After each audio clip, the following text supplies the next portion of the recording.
کئی لوگوں تک ایک ہی وقت میں بات پہنچانا، پروفیشنل نیٹ ورکنگ کرنا اور اپنے دوستوں کے ساتھ تعلقات قائم رکھنا، یہ ہے فیس بک۔ اور اگر آپ امریکہ کے کسی نوجوان سے پوچھیں کہ فیس بک پر ان کے کتنے دوست ہیں تو یقیناً وہ بھی ریاست ورجینیا کی جارج میسن یونیورسٹی کے ان طلباء کی طرح آپ کو بتائیں گے۔ I've never actually stopped and looked at it. Probably somewhere between 350 and 400. I don't know. I would definitely be on Facebook all the time, like, wow, she's here, he's there. Yeah, I am a heavy user. میں face بک بہت باقاعدگی سے استعمال کرتی ہوں۔ Checking it multiple times a day. امریکی ریاست یوٹا کی یوٹا والی یونیورسٹی میں کی گئی ایک تحقیق کے ذریعے یہ جاننے کی کوشش کی گئی ہے کہ فیس بک پر اتنا وقت صرف کرنے اور دوسرے لوگوں کی سرگرمیوں پر نظر رکھنے کا فیس بک کے یوزرز پر کیا اثر ہوتا ہے اور وہ دوسروں کو کس نظر سے دیکھتے ہیں۔ تحقیق دانوں نے 425 طلباء سے پوچھا کہ ان کی نظر میں کیا دوسرے لوگ زیادہ خوشگوار زندگی گزار رہے ہیں، اور پھر یہ دیکھا کہ یہ طلباء فیس بک پر کتنا وقت لگاتے ہیں، ان کے کتنے دوست ہیں اور یہ کتنے عرصے سے فیس بک استعمال کر رہے ہیں۔ فیس بک پر زیادہ وقت گزارنے والے طلباء کے خیال میں دوسرے لوگ زیادہ خوشگوار زندگیاں گزارتے ہیں۔ یہ خیال ان طلباء میں خاص طور پر عام تھا جنہوں نے اجنبی لوگوں کو بھی فرینڈ بنایا ہوا ہے۔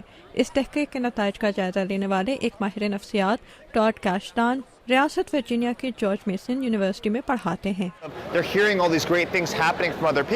یہ طلباء دوسروں سے ان کی زندگی کے بارے میں اچھی خبریں سنتے ہیں اور اپنی زندگی کے ساتھ موازنہ کرتے ہیں۔ انہیں ایسا معلوم ہوتا ہے کہ دوسروں کی نسبت ان کی اپنی زندگی کوئی خاص دلچسپ نہیں۔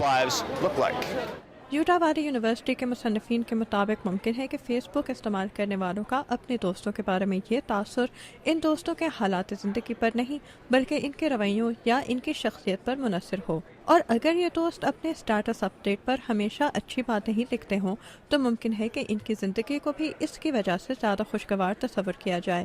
تحقیق میں شامل ہونے والے طلباء کے مطابق اسکول کے زمانے میں بھی وہ اسی طرح سوچتے تھے، لیکن اب وہ یہ بہتر سمجھ سکتے ہیں کہ فیس بک کے ذریعے دوسرے لوگوں کے بارے میں حاصل کی گئی معلومات کا ان پر کیا اثر ہوتا ہے۔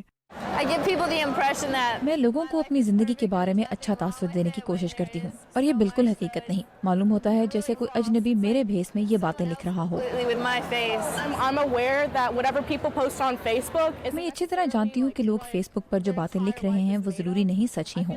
مجھے لگتا ہے لوگ چاہتے ہیں کہ وہ اپنی زندگی کا ایک اچھا نقشہ پیش کریں، جبکہ حقیقت میں وہ شاید اتنی خوشگوار نہ ہو۔ when they're online. ماہر نفسیات کہتے ہیں کہ فیس بک اور دیگر سوشل میڈیا لوگوں کے درمیان روابط پیدا تو کرتے ہیں لیکن یہ خطرے سے خالی نہیں۔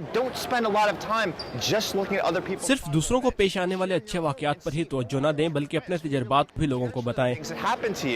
ماہر نفسیات کہتے ہیں کہ فیس بک استعمال کرنے والوں کے لیے یوٹا والی یونیورسٹی کی رپورٹ میں درج منفی اثرات کا مقابلہ کرنے کا ایک دوسرا طریقہ یہ ہے کہ فیس بک کے فرینڈز کی جگہ اپنے حقیقی دوستوں کو زیادہ اہمیت دی جائے۔ منار آبائی کے ساتھ آمنہ خان، اردو VOA۔